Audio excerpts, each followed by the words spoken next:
Hello everyone. तब auditor का काम करते करते म्याओ जिंग को अक्सर ही प्रोजेक्ट मैनेजर डिंग काफी परेशान करता था। लेकिन आज के दिन उसकी ठीक ठाक बैंड बज जाती है जब लाइव कॉल पर डायरेक्टर सन, जो कि म्याओ जिंग का बॉस था, उनके साथ कनेक्टेड होता है। वो डिंग को कहता है कि ये सारी चीजें प्रोवाइड करना तुम्हारी जिम्मेदारी है और अगर तुमने मेरे लोगों को बुली किया तो मुझसे बुरा और कोई नहीं होगा। अब सन की बातें ही इतनी रीजनेबल थी कि डिंग भीगी बिल्ली बनकर साइड पे बैठ जाता है, लेकिन वो मन ही मन कोई साजिश कर रहा था। आज वो सबको कहता है कि मेरी वजह से आप लोगों को परेशानी हुई तो सब ऑडिटर्स को मैं अपनी तरफ से ट्रीट देता हूँ। उन्हें अपने साथ खाना खिलाने के लिए एक फार्म पर लेकर जाता है और फिर बिल पे करने के बहाने उन सारों से पहले ही वहाँ से निकल जाता है। म्याओ जिंग भी एक कॉल सुनने के लिए निकली हुई थी। उसे पिक करने के लिए चैन जी ने आना था, लेकिन चैन जी कहता है कि मैं थोड़ा बिजी हूँ। इनफैक्ट चैन जी तूली के साथ डिनर पर गया हुआ था। प्रॉपर्टी मैनेजमेंट ऑफिस वाले उसे तंग कर रहे थे और इसीलिए वो चैन जी को उनसे मिलाना चाहती थी। जब वो लोग चले जाते हैं तो चैन जी से आज तूली ने पूछ ही लिया था कि क्या तुम्हें प्यार हो गया है, तुम पहले से बहुत बदले बदले लग रहे हो। और चैन जी ऑफ कोर्स ये सारा कुछ म्याओ जिंग की वजह से ही बदलाव फील कर रहा था, लेकिन उसे कुछ भी नहीं बताता। अब म्याओ जिंग एक दफा चैन जी को कॉल कर रही थी, उसे बुला रही थी कि मुझे लेने के लिए आओ, लेकिन यहीं पर ही उसे एक खतरा फील होता है। वहाँ पर 6-7 गुंडे आए हुए थे जो कि ऑडिटर्स के बुक किए हुए रूम का पता कर रहे थे। और बस यही वो मोमेंट था कि म्याओ जिंग तुरंत ही कॉल पर चैन जी को कहती है कि पुलिस को कॉल करो, 7-8 बंदे हैं जो हमें ही तलाश कर रहे हैं। और फिर फाइनली उन्होंने म्याओ जिंग को पहचान ही लिया था। वो उसके पीछे भागते हैं और वो अपनी जान बचाकर आगे को भागी हुई थी। बहुत मुश्किल से उन्हें डॉज करती करती वो बाहर की तरफ पहुंच जाती है, लेकिन जैसे ही वो गुंडे उसे पकड़ने वाले थे चैन जी वहां पहुंच जाता है और पहले तो अपनी गाड़ी की टक्कर से उन्हें जख्मी करता है और फिर उसके बाद म्याओ जिंग को प्यार से गाड़ी में बिठाता है, कहता है बाहर मत निकलना। और उसके बाद एक एक करके उन सारे गुंडों से वो फाइट करता है। फाइट में वो बहुत अच्छा था, ऐसा लग रहा था कि जैसे वो ट्रेंड है और उसका गुस्सा तो ऐसे था जैसे पागल कर देने वाला हो। कुछ को तो वो इतनी बुरी तरह से मारता है कि एक दो तो उसकी मार देखकर वहां से डर के ही भाग गए थे। एक गुंडा म्याओ जिंग तक पहुंच जाता है, पर एंड टाइम पर चैन जी वहां पहुंच गया था। वो उससे कहता है कि तुम मेरी रेड लाइन क्रॉस कर रहे हो, और उसके बाद उसने उस गुंडे को पकड़ लिया था। वो उससे पूछता है कि तुम्हें किसने भेजा है। वो गुंडा बताता है कि मेरी इनसे कोई दुश्मनी नहीं है, मुझे ली हाओ ने भेजा है इन लोगों को डराने के लिए। ली हाओ शायद किसी कंपनी का नाम था जो कि इस तरह के काम करने के लिए लोगों को हायर कर रहे थे। यहाँ पर चैन जी गुस्से से पागल हो जाता है, उसे इतना मारता है कि जैसे उसे खत्म ही कर देगा। लेकिन एंड टाइम पर म्याओ जिंग बाहर निकलती है, उसे हक करती है, उसे रोकती है। वो था कि शांत होने का नाम ही नहीं ले रहा था। ऐसा लग रहा था कि उसका खुद पर काबू ही नहीं है, वो अपने वश में ही नहीं था। म्याओ जिंग बहुत मुश्किल से उसे संभालती है, लेकिन यहाँ पर भी चैन जी उससे कहता है आई एम सॉरी, शायद मैंने तुम्हें डरा दिया है। लेकिन वो कहती है बिल्कुल नहीं, तुमने मेरी सुरक्षा की है। और बस इस फाइट के बाद नेक्स्ट सीन में वो लोग पुलिस स्टेशन पहुंचे हुए थे।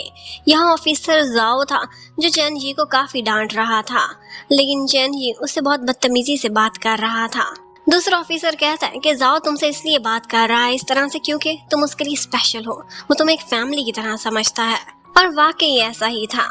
बेशक उन गुंडों को चैन जी ने ज्यादा मारा था, लेकिन फिर भी ऑफिसर जाओ उसे बचा लेता है। सीसीटीवी फुटेज से ये साबित हो रहा था कि उन्होंने ही लड़ाई शुरू की है और चैन जी ने जो भी किया है डिफेंस में किया है। वो इतने अरसे बाद आज म्याओ जिंग को देखकर भी बहुत खुश था। कहने लगता है कि अगर वैन आज जिंदा होती तो तुम्हें इस तरह देखकर खुश होती, लेकिन मुझे थोड़ी परेशानी हो रही है। मुझे नहीं लगता था कि अकाउंटेंट की जॉब इतनी खतरनाक होती है, पर म्याओ जिंग उसे कन्विंस कर देती है ये कहकर कि एक एक्सेप्शनल केस था और खतरा तो किसी भी जॉब में हो सकता है। ऑफिसर जाओ अब अकेला हो चुका था, वैन उसके साथ नहीं थी।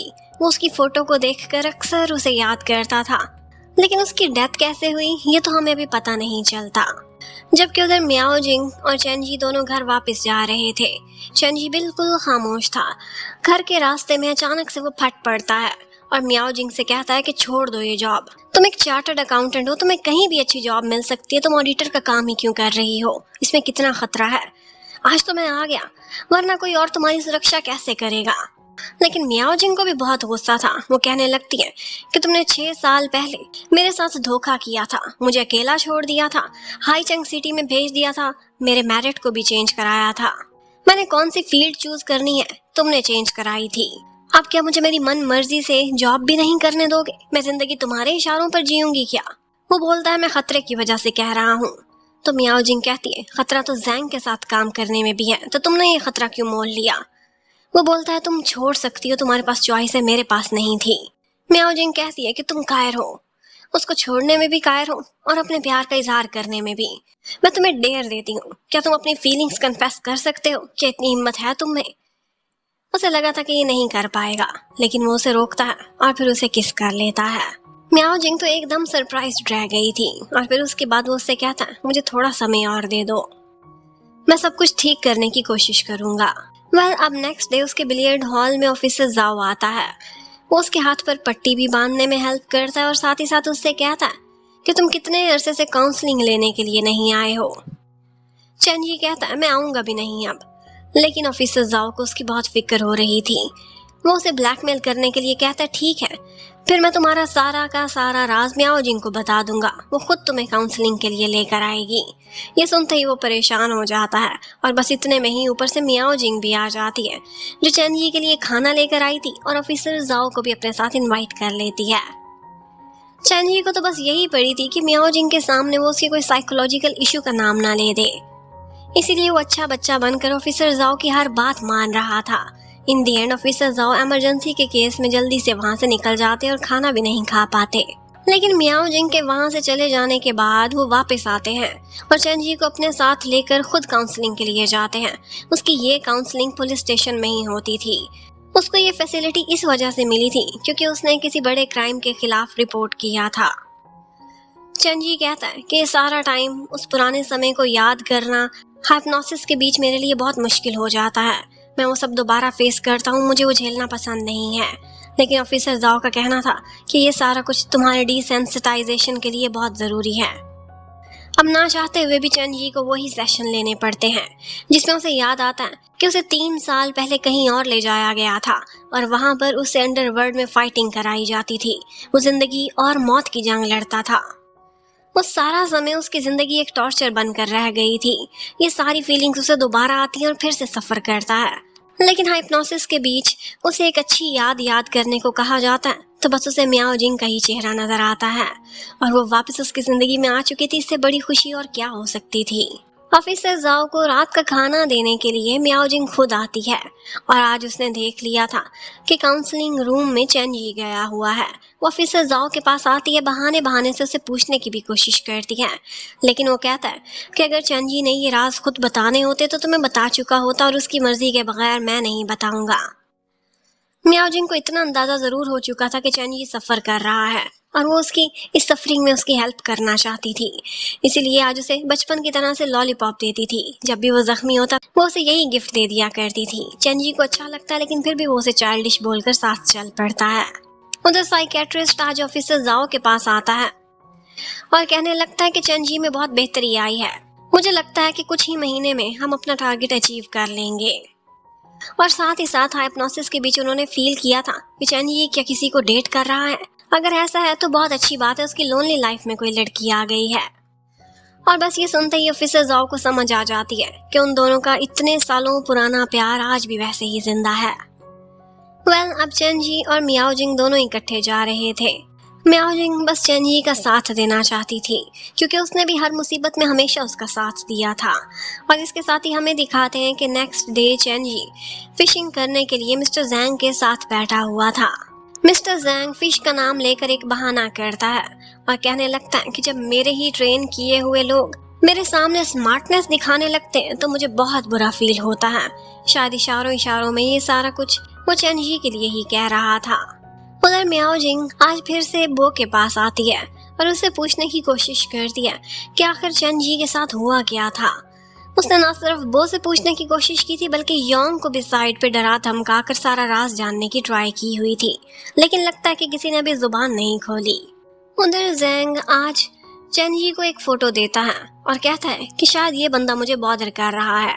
वो कहता है मैंने इलेजिटिमेट काम तो कब के छोड़ चुके हैं, लेकिन फिर भी अगर मुझ पर कोई नजर रखे या मुझे ट्रैप करने की कोशिश करे तो मुझे बहुत ऑफुल फीलिंग आती है और मुझे ऐसा लग रहा है कि जैसे मेरी लॉजिस्टिक कंपनी में कोई बाहर का बंदा घुस चुका है जो मुझे ही पकड़ने की ट्रैप करने की कोशिश कर रहा है। मैंने तो जानने की बहुत कोशिश की है लेकिन अभी तक पहुंच नहीं सका। ये काम मैं तुम्हें देना चाहता हूँ। चेंजी को जैसे ही फीलिंग आती है कि ये पर्सन मियाओ जिंग हो सकती है तो वो तुरंत ही डर जाता है। वो जैंग के सामने तो अपना डर शो नहीं करता, लेकिन बाद में बो के सामने कहने लगता है कि दिखने में तो मियाओ जिंग एकदम स्वीट सी मासूम सी लड़की लगती है, ऐसा लगता है वो हार्मलेस है, लेकिन जो उसके करीब हैं वही उसकी इंस्टिंक्ट को जानते हैं। जब वो वार करने पर आती है तो किसी को नहीं माफ करती, लेकिन अब की बार खतरा मोल ले रही है। जैंग बहुत ही रूथलेस पर्सन है। मुझे डर लग रहा है कि कहीं कुछ ऐसा ना हो जाए कि मैं उसे प्रोटेक्ट ना कर पाऊं। अब उसके बाद वो ऊपर जाता है। अभी तक मियाओ जिंग सोई नहीं थी। उससे कहने लगता है कि प्लीज जैंग के पीछे ना जाओ, इन सारी इन्वेस्टिगेशंस और बिहाइंड द सीन काम करने से हट जाओ, बहुत बड़ा खतरा है। पर मियाओ जिंग उसकी किसी बात को सीरियस नहीं लेती। वो कहती है मैं बस इतना चाहती हूँ कि तुम टेंशन ना लो और आज की बहुत अच्छी सी नींद लो रात की। मुझे लगता है तुम काफी दिनों से नहीं सोए। और इसके साथ ही मियाओ जिंग उससे कहती है कि कल मेरा थिएटर देखने का प्लान है। उसी फेस्टिवल में उसकी एक फेवरेट एक्ट्रेस का शो लगना था। वो कहती है कि हम दोनों मिलकर देखने जाएंगे। लेकिन नेक्स्ट डे हमें दिखाते हैं कि तूली के सैलून पर एक गुंडा आ जाता है, जिसे देखकर लग रहा था कि वो तूली में इंटरेस्टेड है या फिर उनका पास्ट में कोई रिलेशनशिप रहा है। वो उसे डराता है और उसके कस्टमर्स को भी भगा देता है। जब तूली बहुत ज्यादा मुसीबत में पड़ जाती है तो वो मदद के लिए चेन जी को बुलाती है, और ये वही समय था कि जब चेन जी ने मियाओ जिंग के साथ वही शो देखना था। मियाओ जिंग वहां पर खड़ी हुई थी और कोई कह रहा था कि आज का दिन स्पेशल शो अरेंज किया गया है, एक बॉयफ्रेंड ने अपनी गर्लफ्रेंड के लिए कराया है। मियाओ जिंग सोचने लगती है कि शायद किसी दिन मेरे लिए भी चेन जी कुछ स्पेशल करेगा। लेकिन चेन जी स्पेशल क्या करता, वो तो टाइम पर पहुंचा ही नहीं था। वो उधर पहुंचा हुआ था और उस गुंडे को सबक सिखा रहा था और तुली से कहता है कि आइंदा डरने की जरूरत नहीं, हमारा कॉन्ट्रैक्ट खत्म भी हो जाए तो इस तरह के कामों में मैं तुम्हारी हेल्प कर सकता हूँ। उधर मियाओ जिंग को लगता है कि आज की शो की स्पेशल गर्ल शायद वही है, लेकिन उसके बाद वो एक्ट्रेस उससे आगे मूव कर जाती है और फिर इसके साथ ही एक बॉयफ्रेंड आता है जो एक लड़की को प्रपोज करता है। उन दोनों की लव स्टोरी बहुत टचिंग लग रही थी। मियाओ जिंग भी उनको देख रही थी और सोच रही थी कि शायद उसकी लाइफ में भी कभी ऐसा मोमेंट आएगा। और इसके साथ ही वहाँ डायरेक्टर सन पहुंच जाता है, जो उस लोकल फेस्टिवल को देखने के लिए आया था, और उसने वहीं पर ही मियाओ जिंग को भी देख लिया था। और बस यही वो मोमेंट था कि जब वो दोनों खड़े होते हैं और ऊपर से चेन जी पहुंच जाता है। चेन जी तो डायरेक्टर सन को देखते ही जेलसी में पड़ गया था। शायद वो एक दूसरे लड़के की नजरों को समझ सकता था। जो उसकी आंखों में मियाओ जिंग के लिए दिख रहा था वो नॉर्मल नहीं था। तो जैसे ही सन कहता है कि अच्छा तो ये तुम्हारा भाई है, तो चेन जी तुरंत ही कह देता है एक बात याद रखना, मैं ब्लड रिलेटेड भाई नहीं हूँ। और फिर इसके साथ ही वो उनको वहाँ से ड्रॉप करने के लिए ऑफर करता है। सन पीछे का दरवाजा खोलता है और मियाओ जिंग को वहां बिठा देता है, पर चेन जी से बर्दाश्त नहीं होता। वो हाथ पकड़कर मियाओ जिंग को निकालता है और आगे फ्रंट सीट पर अपने साथ बिठा लेता है। अब वो लोग सन के होटल के बाहर पहुंच चुके थे। सन कहने लगता है कि मेरा ये रूम नंबर है, मियाओ जिंग आओ, हमने इकट्ठे थोड़ा काम भी करना है ना। मियाओ जिंग तो तुरंत ही निकल जाती है। ऑफ कोर्स उसे चेन जी पर गुस्सा जो था, वो उसके साथ वो शो देखने के लिए टाइम पर नहीं पहुंच सका था। वो उससे कहती है अगर तुम्हें शो के टाइम पर किसी और को प्रोटेक्ट करना हो सकता है तो मुझे भी रात के टाइम पर अपने ऑफिस का काम करना हो सकता है। और बस रात के टाइम पर वो होटल के कमरे में एक लड़के के साथ है।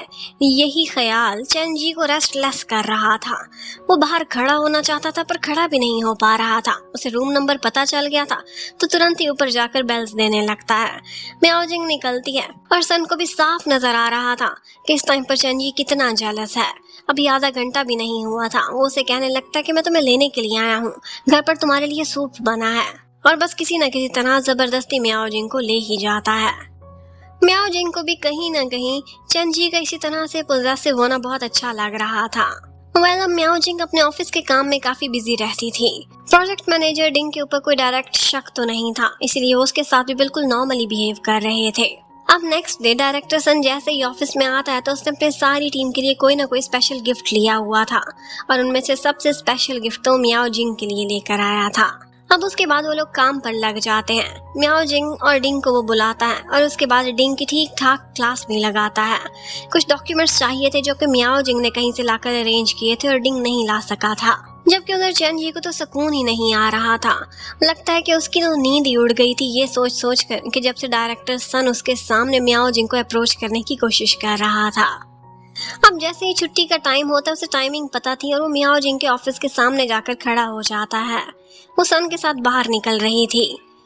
चेंजी सामने खड़ा होता है और सुन लेता है कि वो दोनों इकट्ठे डिनर का प्लान कर रहे हैं। चेंजी बोलता है, क्यों ना मैं डायरेक्टर सन के वेलकम में एक अच्छी जगह डिनर कराऊं, यहाँ की लोकल स्पेशलिटी आप लोगों को खिलाऊं। सन समझ गया था, वो भी इसकी जेलसी को एंजॉय कर रहा था, तुरंत ही यस कर देता है। और फिर उसके बाद इससे पहले कि सन आगे बढ़ता, चेंजी मियाओ जिंग को अपने साथ फ्रंट सीट पर बिठा लेता है। और बस इसी के साथ ही ये पार्ट खत्म होता है। नेक्स्ट क्या होगा ये देखने के लिए stay connected. Thank you for watching. Bye bye.